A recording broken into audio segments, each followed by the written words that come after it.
নমস্কার। আজকের ক্যাবিনেট মিটিংয়ে মন্ত্রিসভাতে যে বিষয়গুলি আলোচনা হয়েছে তার মধ্যে অত্যন্ত গুরুত্বপূর্ণ একটা বিষয় হচ্ছে মাদ্রাসা ও সংখ্যালঘু প্রকল্পের টাকা কি বন্ধ হচ্ছে? এটা নিয়ে অনেকের মনেই প্রশ্ন তৈরি হয়েছে। নমস্কার, আশা করি আপনারা সবাই ভালো আছেন। গত কয়েকদিন ধরেই সোশ্যাল মিডিয়া, হোয়াটসঅ্যাপ, ফেসবুক এবং বিভিন্ন জায়গায় একটা খবর খুব দ্রুত ছড়িয়ে পড়ছে। অনেকেই মেসেজ করছেন বা কমেন্ট করছেন যে মাদ্রাসার টাকা কি তাহলে বন্ধ হয়ে যাচ্ছে, শিক্ষকদের স্যালারি কি বন্ধ হয়ে যাবে, মিড ডে মিলটা কি চলবে নাকি বন্ধ হয়ে যাবে, স্কলারশিপ কি পাওয়া যাবে। বিশেষ করে সংখ্যালঘু পরিবার, মাদ্রাসার শিক্ষক, ছাত্রছাত্রী এবং অভিভাবকদের মধ্যে একটা ভয়, কনফিউশন আর দুশ্চিন্তার পরিবেশ তৈরি হয়েছে। তাই আজকের ভিডিওতে কোনো রকম ইমোশন নয়, গুজব নয়, আমরা কথা বলবো তথ্য, সরকারি বক্তব্য এবং বাস্তব পরিস্থিতি নিয়ে। কি ঘোষণা হয়েছে, কি বন্ধ হতে পারে, কি বন্ধ হচ্ছে না, আর কোথায় ভুল বোঝাবুঝি তৈরি হয়েছে, সবকিছু একদম সহজ ভাষায় বুঝিয়ে বলবো। ভিডিওটা শেষ পর্যন্ত দেখুন, কারণ অর্ধেক তথ্য শুনলে ভুল বোঝাবুঝি আরো বাড়তে পারে। আসলে ঘোষণাটা কি হয়েছে? প্রথমে সবচেয়ে গুরুত্বপূর্ণ বিষয়টা পরিষ্কার করি। রাজ্য মন্ত্রিসভার বৈঠকের যে সমস্ত বক্তব্যগুলো এসেছে তার মধ্যে ধর্মীয় শ্রেণীবিন্যাসের ভিত্তিতে দেওয়া কিছু সহায়তামূলক প্রকল্প বন্ধ করা হবে। এটি একটি লাইন শোনার পরই সোশ্যাল মিডিয়াতে অনেক জায়গায় এমনভাবে প্রচার শুরু হয়েছে যে মাদ্রাসা সব বন্ধ হয়ে যাচ্ছে, শিক্ষকদের সবার টাকা বন্ধ হয়ে যাবে, যারা শিক্ষার্থী রয়েছেন তাদের স্কলারশিপ বন্ধ হয়ে যাবে। কিন্তু বিষয়টা এরকম নয়। এখানে একটা জিনিস বুঝতে হবে, একটি স্টেটমেন্টের উপর ইন্টারপ্রিটেশন করে সবসময় সবকিছু সঠিকভাবে বলা সম্ভব নয়।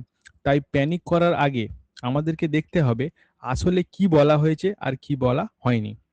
এখন সবচেয়ে ইম্পর্টেন্ট অংশ, অনেকেই যেসব বিষয় নিয়ে সবচেয়ে বেশি চিন্তিত হচ্ছেন সেগুলো নিয়ে এখন পর্যন্ত যা জানা যাচ্ছে তাতে প্যানিক করার মতো পরিস্থিতি দেখা যাচ্ছে না।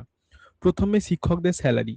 মাদ্রাসায় স্থায়ী শিক্ষক বা কর্মচারীদের যারা নিয়মিত স্যালারি স্ট্রাকচারের মধ্যে সরকারি শিক্ষা ব্যবস্থার অংশ হিসাবে থাকে, তাহলে সেটি আর আলাদা ধর্মভিত্তিক সহায়তা এক জিনিস নয়। তাই যারা সরকারি শিক্ষক রয়েছেন, যারা সরকারি রিক্রুটমেন্টের মাধ্যমে যারা যুক্ত হয়েছেন, যেখানে সমস্ত রকম কোটা থাকে, শুধু মুসলিম কোটা থাকে এরকম না, সেখানে সমস্ত রকম শিক্ষক বিভিন্ন বিষয়ের তাদেরকে নেওয়া হয়ে থাকে, তো সেইগুলো কিন্তু ধর্মের ভিত্তিতে রিক্রুটমেন্ট করা হয় না। তাই এখনো পর্যন্ত যা বোঝা যাচ্ছে তাতে এই সিদ্ধান্তটাই আসছে যে সরকারিভাবে ঘোষণা হয়েছে বলে এখন পর্যন্ত পরিষ্কার তথ্য পাওয়া যায়নি। তাই যারা সরকারি স্ট্রাকচারের মধ্যে স্যালারি পাচ্ছেন তাদের স্যালারি নিয়ে এক্ষুনি ভয় পাওয়ার কিছু নেই। আপনারা পরবর্তী নোটিফিকেশন আসা পর্যন্ত অপেক্ষা করুন। মিড ডে মিলের বিষয়টা নিয়ে কি বলা যায়? মিড ডে মিলের দু ধরনের বিষয় আছে, স্টুডেন্ট ওয়েলফেয়ার এবং নিউট্রিশন প্রোগ্রামের আন্ডারে। এটি সাধারণভাবে শিক্ষা ও পুষ্টি প্রকল্পের অংশ। তাই এটিকে ধর্মীয় অনুদান হিসাবে ধরা হবে কিনা সেই বিষয়ে এখনো পর্যন্ত বন্ধের নির্দিষ্ট ঘোষণা সামনে আসেনি। তৃতীয় বিষয় হচ্ছে স্কলারশিপ। সবচেয়ে বেশি প্রশ্ন এসেছে স্কলারশিপ নিয়ে।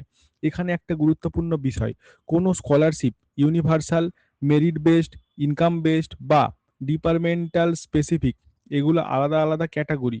সুতরাং কোনো স্কলারশিপ বন্ধ বা চালু থাকবে এটি স্কিম অনুযায়ী আলাদা নোটিফিকেশনের উপর নির্ভর করবে। এই জায়গায় গুজব শুনে কনক্লুশন টেনে নেওয়াটা একদমই ঠিক হবে না। এখন প্রশ্ন হচ্ছে তাহলে ধর্মীয় শ্রেণীবিন্যাসের ভিত্তিতে সহায়তামূলক প্রকল্প বলতে কি বোঝানো হয়েছে? সহজ ভাষায় বললে, যে ধরনের বিশেষ ফাইন্যান্সিয়াল অ্যাসিস্ট্যান্স বা সাপোর্টিভ স্কিম শুধুমাত্র ধর্মীয় পরিচয়ের ভিত্তিতে দেওয়া হতো, সেইগুলোকে রিভিউ, রিস্ট্রাকচার বা বন্ধ করার বিষয়ে আলোচনা হতে পারে।